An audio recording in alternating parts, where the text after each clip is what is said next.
How to enable dark mode on YouTube. Hey guys, in this tutorial, I'm going to show you guys how to easily enable the dark mode on the YouTube app. So the first thing you're going to have to do is open up YouTube and make sure that you are logged into your account.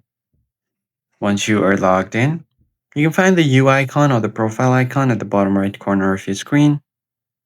And then from here, you can find the settings at the top right corner. Once you land on the settings page, go to General Settings. And then from here, you have an option called App Appearance. Go ahead and tap on Appearance. You have three options here. You can choose device theme. So you could just go ahead and choose that. And if your device is using dark mode, it will turn on the dark mode. If you want the light theme, it is right here. And if you want completely dark theme, regardless of your device's settings, you can choose the dark appearance.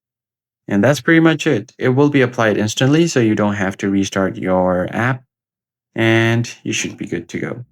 So that's pretty much it, guys. I hope this tutorial was helpful to you, and I'll catch you guys on the next one.